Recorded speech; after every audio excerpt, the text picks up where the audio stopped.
بسم اللہ الرحمن الرحیم، اللہ کے نام سے شروع جو نہایت مہربان رحم والا۔ آج کے سبق میں ہم پڑھیں گے مدینہ کے 5 حروف کی نسبت سے غسل کے 5 سنت موقع۔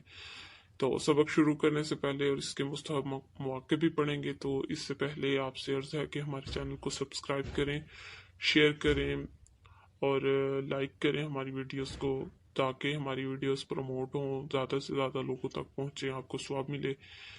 اور سبسکرائب کے بعد بیل آئیکن بٹن کو بھی پریس کریں، ہماری آنے والی ویڈیوز آپ کو ملتی رہیں گی۔ چلیے سبق سٹارٹ کرتے ہیں۔ تو 5 موقع ایسے ہیں جن میں غسل کرنا سنت ہے۔ وہ 5 موقع کون سے ہیں؟ پہلا موقع ہے جمعہ کے دن غسل کرنا سنت ہے۔ دوسرا موقع عید الفطر یعنی چھوٹی عید، جس کو ہم کہتے ہیں رمضان کے بعد جو چھوٹی عید آتی ہے، اس دن غسل کرنا، عید والے دن سنت ہے۔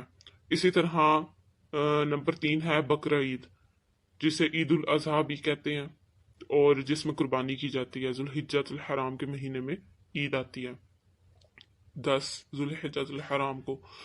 تو اس عید والے دن یعنی چھوٹی عید اور بڑی عید دونوں میں غسل کرنا سنت ہے۔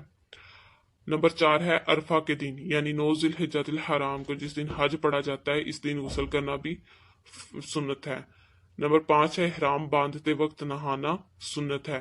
جب حاجی احرام باندھتا ہے یا عمرہ پر جانے والا احرام باندھتا ہے، اس وقت احرام باندھتے وقت نہانا سنت ہے۔ یہ 5 موقع ہیں جن میں غسل کرنا سنت ہے: جمعہ کا دن، عید الفطر کا دن، بقرہ عید کا دن اور عرفہ کا دن، اور احرام باندھتے وقت۔ اس کے بعد مستحب موقع ہیں جن میں غسل کرنا مستحب ہے۔ پہلا موقع ہے وقوف عرفات، یعنی حاجی جب عرفات کے میدان میں وقوف کرتے ہیں، ٹہرتے ہیں، تو اس وقوف عرفات کے لیے غسل کرنا مستحب ہے، ثواب کا کام ہے۔ اگر کریں گے تو ثواب ملے گا۔ مستحب کا مطلب بھی یہی ہوتا ہے کہ کریں تو ثواب ہے، نہ کریں تو گناہ نہیں ہوتا۔ دوسرا موقع ہے وقوف مزدلفہ کے میدان میں بھی حاجی وقوف کرتے ہیں، تو اس میں وقوف کرنے کے لیے، ٹھہرنے کے لیے غسل کرنا مستحب ہے۔ نمبر 3 ہے حاضری حرم، یعنی خانہ کعبہ کی بیت اللہ کی حاضری کے لیے، حرم بیت اللہ کو کہتے ہیں، حاضری حرم کے لیے غسل کرنا مستحب ہے۔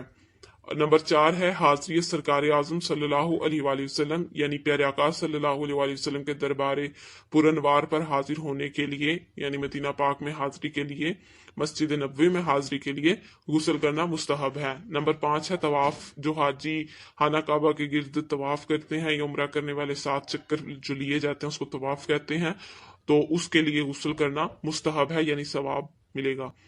نمبر 6 ہے دخول مینا میں داخل ہوتے ہیں جب حاجی، تو اس داخل ہونے کے لیے غسل کرنا مستحب ہے، جس میں خیمے لگے ہوتے ہیں حاجیوں کے۔ اسی طرح جمروں یعنی شیطانوں پر کنکریاں مارنے کے لیے 3 دن شیطانوں پر کنکریاں ماری جاتی ہیں، تو ان 3 دن شیطانوں پر کنکریاں مارنے کے لیے غسل کرنا مستحب ہے۔ نمبر 8 پر ہے شب برات، جو 15 شعبان المعظم کی رات ہوتی ہے، جس دن نامہ اعمال بدلتے ہیں، اس رات کے لیے غسل کرنا مستحب ہے، اس رات میں، شب برات میں۔ نمبر 9 شب قدر، جو 27 رمضان المبارک کو آتی ہے، جس میں قرآن پاک بھی نازل ہوا۔ اس رات بھی عبادت کی بڑی فضیلت ہے اور غسل کرنا اس میں مستحب ہے۔ نمبر 10 عرفہ کی رات، یعنی 9 ذوالحجہ الحرام کے غروب آفتاب تک 10 کی صبح تک، غروب آفتاب تک 10 کی صبح تک یہ غسل کرنا، یعنی 9 ذوالحجہ الحرام کی یہ رات ہوتی ہے، غروب آفتاب کے بعد عرفہ کی اسے رات کہتے ہیں، اور اس میں غسل کرنا بھی مستحب ہے۔ عرفہ کے دن غسل کرنا، یعنی 9 ذوالحجہ الحرام کے دن غسل کرنا سنت پڑھا تھا ہم نے، اور عرفہ کی رات کو غسل کرنا یہ مستحب ہے۔ نمبر 11 ہے مجلس میلاد شریف، یعنی محفل میلاد وغیرہ کے لیے جانے کے لیے غسل کرنا مستحب ہے۔ نمبر 12 پر ہے دیگر مجالس خیر کے لیے، کوئی بھی خیر کی مجلس ہو، اس کے لیے جانے کے لیے، یعنی قرآن خوانی وغیرہ یا کچھ بھی نیکی کی مجلس ہو، تو اس میں جانے کے لیے غسل کرنا مستحب ہے۔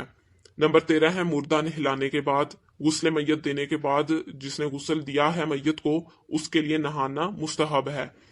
نمبر 14 ہے مجنون، یعنی پاگل کو جنون جانے کے بعد، یعنی پاگل تھا، اب اس کا پاگل پن ختم ہو گیا تو اس کا جنون چلا گیا تو اس کے بعد اس کو غسل کرنا مستحب ہے۔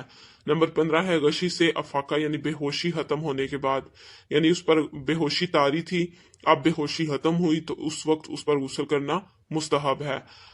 نمبر 16 ہے نشہ جاتے رہنے کے بعد، کسی نے معاذ اللہ نشہ کیا تھا، اب اس سے نشہ اتر گیا تو اس کے بعد اس سے غسل کرنا مستحب ہے۔ نمبر 17 ہے گناہ سے توبہ کرنے کے بعد، اگر کسی نے معاذ اللہ کوئی گناہ کیا تو اس سے توبہ کرے اور پھر اس کے بعد غسل کرنا اس کے لیے مستحب ہے، اگر نہیں بھی کرے گا تو گناہ گار نہیں ہوگا۔ نمبر 18 نئے کپڑے پہننے کے لیے غسل کرنا مستحب ہے۔ نمبر 19 سفر سے آنے والے کے لیے، جو سفر سے واپس گھر آئے اس کے لیے غسل کرنا بھی مستحب ہے۔ نمبر 20 استحاضہ کا خون بند ہونے کے بعد، استحاضہ یہ بیماری کا خون ہوتا ہے، یعنی عورت کو مرض کی وجہ سے آنے والا خون یہ کہلاتا ہے، تو استحاضہ کا خون بند ہونے کے بعد غسل کرنا مستحب ہے۔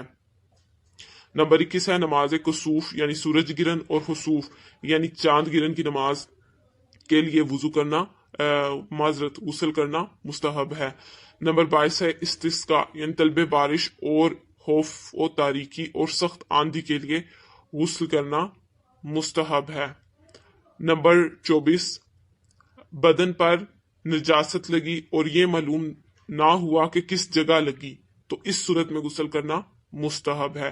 یہ ہم نے آج کے سبق میں غسل کے سنت اور مستحب مواقع سنے ہیں، تو نیت کر لیں کہ اگر ممکن ہو تو ان سنت مواقعوں پر بھی عمل، اور جمعہ کے دن غسل کریں آپ، اور انشاءاللہ سنت پر عمل کا ثواب بھی ملے گا، اور مستحب مواقع پر بھی غسل کرنے کی عادت بنائیں کہ اس سے بھی ثواب ملے گا، مستحب پر عمل کریں گے تو ثواب ملے گا۔